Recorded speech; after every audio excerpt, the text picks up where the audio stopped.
Hey you! You know what's cool? You know what else is cool? Treasure Island. So naturally, you would think that by taking both and blending them together, it would make for one of the best concoctions you could think of, right? I'm not exactly sure where I'm going with this smoothie metaphor, but nevertheless, Disney thought so too, and in 2002 they released Treasure Planet, longtime passion project of legendary directors Ron Clements and John Musker, who you may know from their small indie works such as Aladdin and The Little Mermaid. Treasure Planet follows the story of Jim Hawkins, voiced by Joseph Gordon-Levitt of all people, a young rebellious teenager who one night, through circumstances beyond his control, saves a crashed spaceship pilot by the name of Billy Bones, and right before this creepy turtle's death, comes into possession of a mysterious golden map that leads to the location of the notorious pirate captain Nathaniel Flint's legendary treasure hoard, known only as Treasure Planet. Or to use its more grandiose title, A loot of 1,000 worlds. Seeing the opportunity to make up for all the troublemaking and past wrongdoings to his mother, Jim joins in on a voyage setting sail to follow the mysterious map's instructions and find the potential treasure that awaits them. Along the way, he's joined by a wide assortment of characters ranging from the Star Trek quoting Dr. Doppler, the one that makes me question things about myself Captain Amelia, the roguishly well-written John Silver, and the pet everyone wishes they could have, known only as Morph. The film has everything that an early 2000s child could possibly want. There's action, adventure, and even a kick-ass opening sequence. The opening scene of Jim riding the Solar Surfer not only shows off the style of the film early on, in both a fun and stylish way, but it's also so damn cool to see the use of 2D and CG blending together so nicely. I mean really, look at this.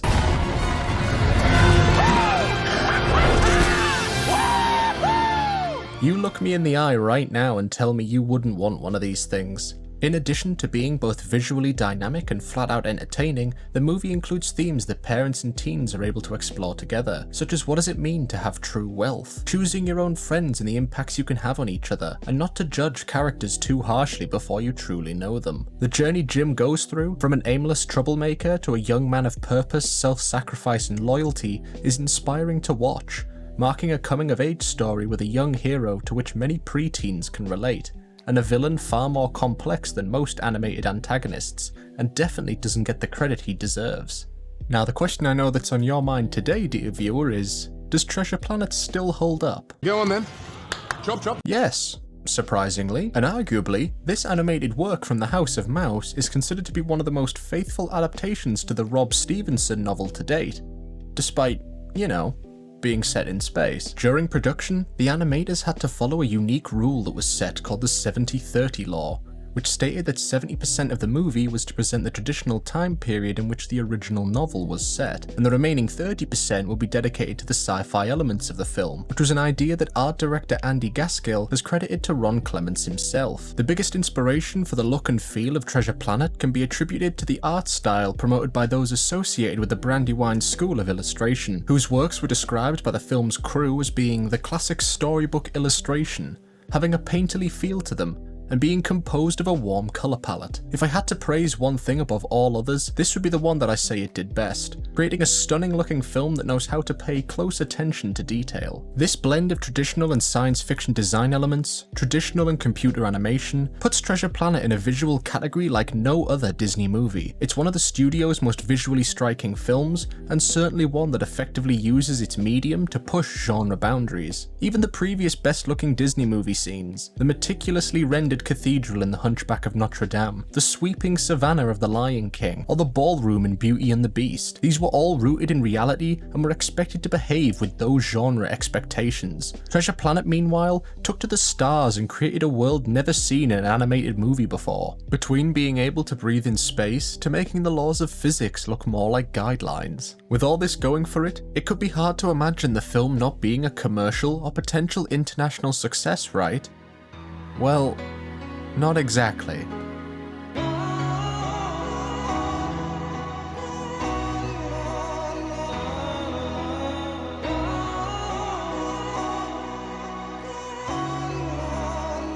Finding out that your favourite childhood movie was a complete box office dud does give your nostalgia a harsh taste of reality, Treasure Planet is considered to be one of Disney's biggest failures, and the film that almost single-handedly ruined traditional 2D animation at the company, grossing just over $109 million worldwide at the box office, against its reported $140 million budget, listing it as one of the most expensive box office flops of all time. When Disney realized just how badly the movie was doing, the studio adjusted its annual earnings projection and completely scrapped the movie's planned sequel. Unlike in the case of another beloved sci-fi failure, The Iron Giant, there isn't any one clear cause and effect for Treasure Planet's downward trajectory. It garnered solid reviews, rounding out at a rather nice 69% on Rotten Tomatoes, was nominated for the second ever Best Animated Feature Award, alongside fellow Disney flick Lilo and Stitch, both of which lost out to Studio Ghibli's Spirited Away though, but like, fair dues. The biggest contributor for the film's overall poor performance that I can guess was most likely that Disney released it at the same time as Harry Potter and the Chamber of Secrets of all things. Pottermania was still in full force since the release of The Philosopher's Stone a year prior, and the sequel to an already well-established and popular IP was a much safer and more likely bet to earn money at the box office than a wacky steampunk space adventure featuring pirates. Speaking of pirates, the characters of Treasure Planet can easily be placed on what I'm calling the three-stage spectrum: Scroop, along for the ride, and well-written. Scroop sort of exists in this weird limbo of villainy wherein he's not exactly well-written, or really written at all for that matter.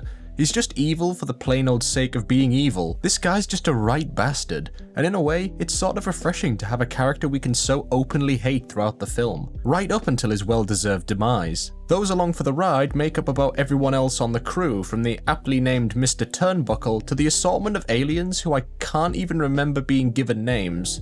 Huh, now that I think about it, do any of you have names?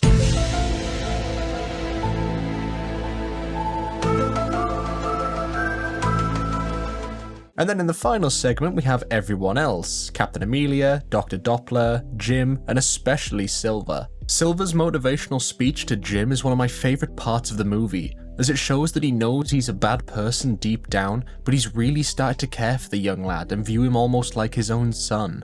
Now, you listen to me, James Hawkins. You got the makings of greatness in you, but you gotta take the helm and charge your own course. Stick to it, no matter the squalls. And when the time comes, you get the chance to really test the cut of your sails and show what you're made of. Well, I hope I'm there, catching some of the light coming off you that day.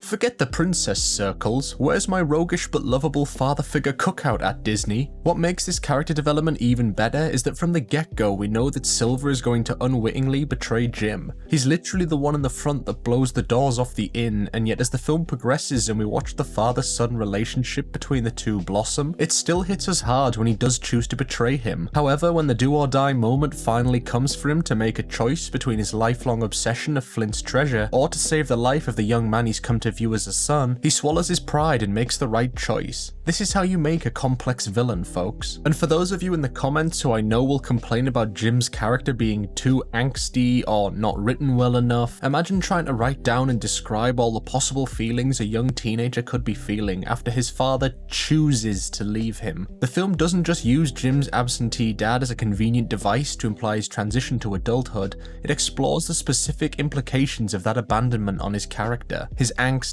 and delinquency are directly related to that exact turning point in his life. It's even stated flat out at one point by his mother. I'm at the end of my rope.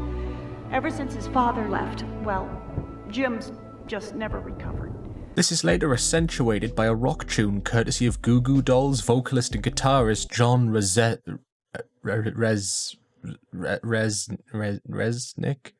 John Resnick. Ah, right, okay, from the top. This is later accentuated by a rock tune courtesy of Goo Goo Dolls vocalist and guitarist John Resnick, playing over a montage of bonding moments later in the movie between Jim and Silver, which are interspersed with Jim's painful memories of his father's indifference. It's a powerful sequence watching the two of them grow closer over the course of the journey, one that illustrates every young boy's need for a caring and involved father figure, regardless of if it's by blood or otherwise. Makes me emotional every time I see it, man. Treasure Planet is a great example of a movie that is fundamentally great, that through no fault of its own faltered when it needed to succeed most. It has a lot of strong qualities that make this a well-crafted film, but there's just some elements that keep it away from being among the ranks of the Disney classics. The story has the right amount of adventure and heart, but many see it as not being as engaging as the original novel. The animation is spectacular to watch, but some of the CGI does not blend well with the 2D. I'm looking at you, Space Whale. And some of the characters are enjoyable with some great performances, but others can be said to weaken the movie rather than enhance it in any meaningful way. One of said characters was also the main focus of promotion for the film, despite turning up well over an hour in.